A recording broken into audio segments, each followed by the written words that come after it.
Magandang hapon po sa ating lahat. Welcome po sa ating virtual fellowship this afternoon.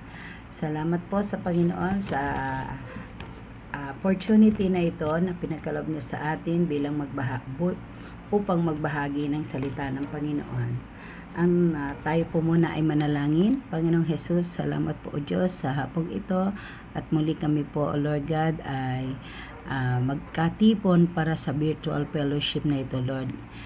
Holy Spirit, guide us, help us to speak the Word of God na maging maayos po ito, Panginoon. Itago mo po ako sa iyong likuran, Panginoon, upang may pahayag ko sa lang ito na ayos sa iyong kalooban, Panginoon. Bless mo po ang bawat makikinig at bawat manonood sa aming gawain ito. In Jesus' name, Amen.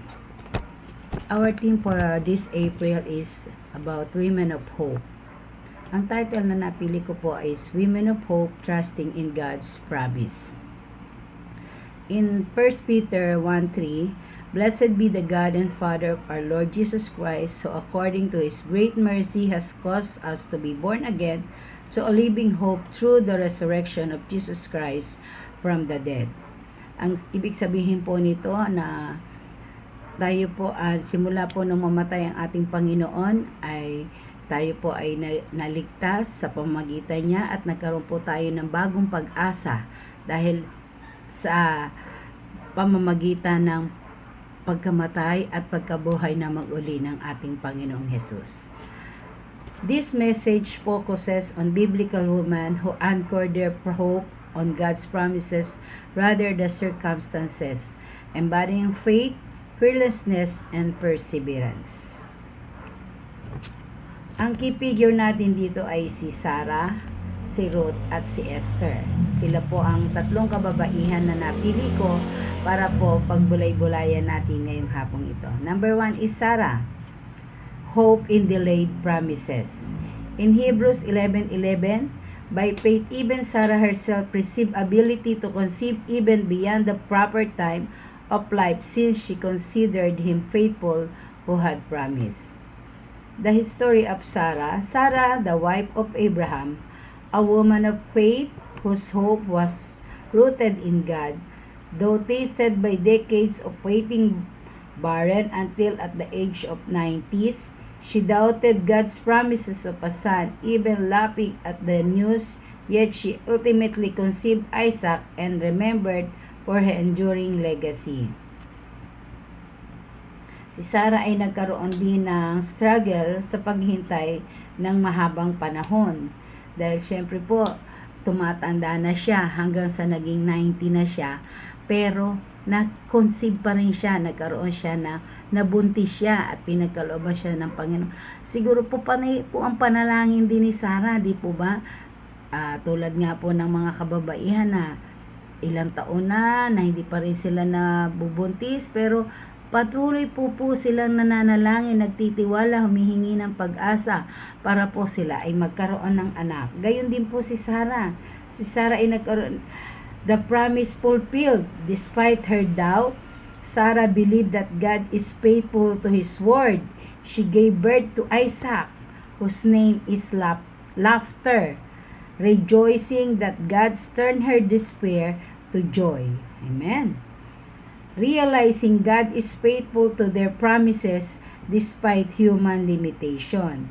Kaya huwag nating limitahan ang kapangyarihan ng Diyos sapagkat kung tunay tayong Kristiyano, hindi tayo mawawala ng pag-asa na gaya ng ginawa niya kay Sarah. Di po ba?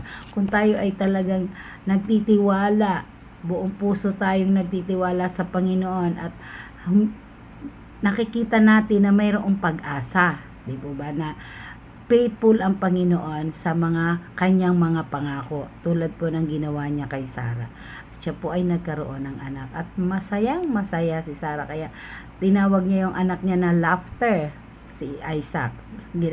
Sabi niya, I call you laughter, because nung na ipanganak niya si Isaac ay talaga pong grabe yung kasiyahan na nangyari sa kanya. And number 2 is si Ruth. Ruth, hope in God's provision. Si Ruth naman po ay Sabi po sa Ruth 1:16, but Ruth said, do not urge me to leave you or turn back from following you. For where you go, I will go, and where you lodge, I will lodge. Your people shall be my people, and your God my God. The book of Ruth is a story of loyalty, redemption, and profound hope in God's, featuring a Moabite woman who abandons her native gods to embrace the Lord. Ruth's life transitioned from the severe tragedy to becoming a central figure in the lineage of David and Jesus. Hope shines brightest in times of loss and requires total dependency in God's providence. Life of loss and loyalty. We know na nabalo nga si Ruth.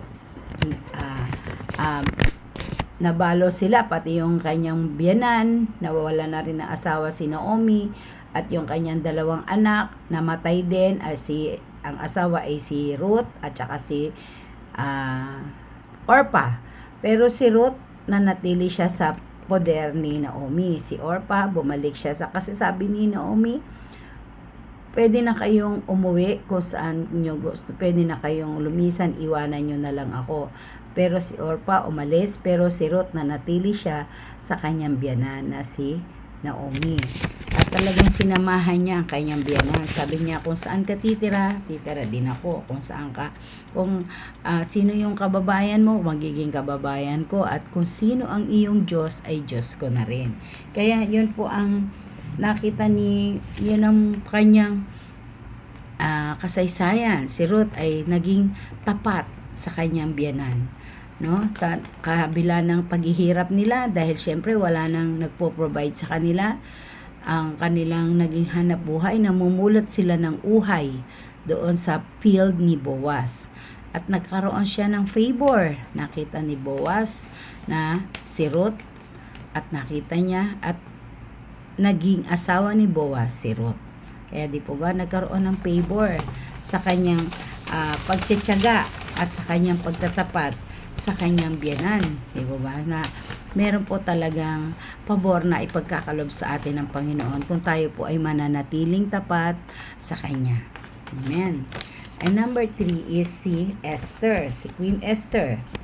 Hope in risky action. Queen Esther's story in the Bible is a powerful narrative of faith, courage, and divine providence. As a young Jewish orphan in the Persian diaspora, she rose to become queen, using her position to save her people from annihilation, placing her hope entirely in God. Esther 4:16, go assemble all the Jews who are found in Susa and fast for me. Do not eat or drink for 3 days, night or day. I and my maidens also will fast in the same way. And thus I will go into the king, which is not according to the law, and I perish. If I perish, I perish. The fear of Esther is facing death to speak for her people. The act, choosing to act, pray and trust God's timing. Kaya sinabi niya, kung ako'y mamamatay, mamamatay. Di po ba? Meron siyang paninindigan. And hope produces courage to act against fear to fulfill God's purpose. The humility, humble herself to ask Jesus for help despite being outsider. The faith recognized her great need and trusted in Jesus' great power. Yan. Talaga pong nagtiwala si Queen Esther sa kapangyarihan ng ating Panginoon at nanindigan siya na kaya niyang ipagtanggol ang kanyang bayan. Yan po.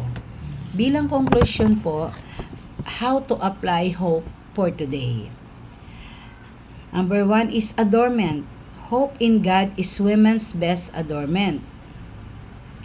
How to adore. Adoration is the highest form of worship, honoring God for who He is Creator and Savior rather than for His gifts. Kaya po, ang pinakagusto po ng Panginoon ay let us worship Him, let us adore Him, let us glorify His name because He is our God and our Creator. Fearless living, because God sees and cares. Fear of the future can be replaced with confidence. Call to action. To live as a woman of hope means trusting God's faithfulness even when circumstances seem impossible. Bilang kababaihan, mabuhay po tayo ng punong-puno ng pag-asa at pagtitila sa ating Panginoon. Let us become faithful kahit ano pong mangyari sa ating hinaharap. Alam po natin ang marami pong pangyayari sa ating mundo, pero huwag po tayo manatiling magkaroon ng takot, bagkus magtiwala po tayo sa Panginoon, magkaroon po tayo ng pagtitiwala at magkaroon po tayo ng pag-asa sa hinaharap dahil wala pong imposible sa Panginoon. Salamat po sa hapong ito at muli pagpalain po tayo ng Panginoong Hesus. Lord, salamat po o Diyos sa hapong ito na pinagkaloob mo sa amin. Muli o Lord God, sa mga darating na linggo, nawa po ay patuloy kaming manatili na makinig at mag-aral ng iyong salita. Purihin lamang po ang iyong dakilang pangalan sa pangalan ni Jesus. Amen. Amen.